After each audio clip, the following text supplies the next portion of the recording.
ஒரு சூப்பரான சூரை மீன் குழம்பு எப்படி செய்கிறதுன்னு பார்க்கலாமா? கறி குழம்பு எந்த மெத்தடில் செய்வோமோ அதே மெத்தடில் தான் இப்போ இந்த மீன் குழம்பு செய்ய போகிறோம். ஒரு பேனில் ஆயில் ஊற்றிக்கிட்டு பிரியாணி இலை, பெருஞ்சீரகம், சின்ன வெங்காயம், பச்சை மிளகா, கருவேப்பிலை, ஒரு பழுத்த தக்காளி, இஞ்சி பூண்டு பேஸ்ட் இது எல்லாத்தையும் போட்டு நல்லா வதக்கிக்கணும். அதுக்கப்புறம் மஞ்சள் தூள், சிக்கன் மசாலா, மிளகாய் தூள், கொஞ்சோண்டு உப்பு இதுவும் போட்டு நல்லா வதக்கிக்கணும். அதுக்கப்புறம் நம்ம நல்லா வாஷ் பண்ணி வச்சுருந்த சூரை மீனையும் அதில் போட்டு நல்லா கிளறி விடணும்.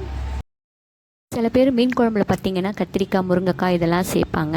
நாங்கள் உருளைக்கிழங்கு, கேரட் சேர்த்துருக்கோம். இது பார்க்குறவங்களுக்கு புதுசாக தான் இருக்கும். நீங்கள் ஒரு தடவை ட்ரை பண்ணி பாருங்கள், சூப்பராக இருக்கும்.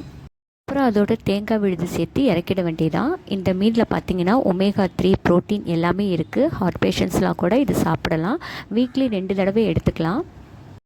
சுட சுட சாதத்தோடையும் இட்லியோடையும் வச்சு சாப்பிடும்போது அல்டிமேட்டாக இருக்கும்.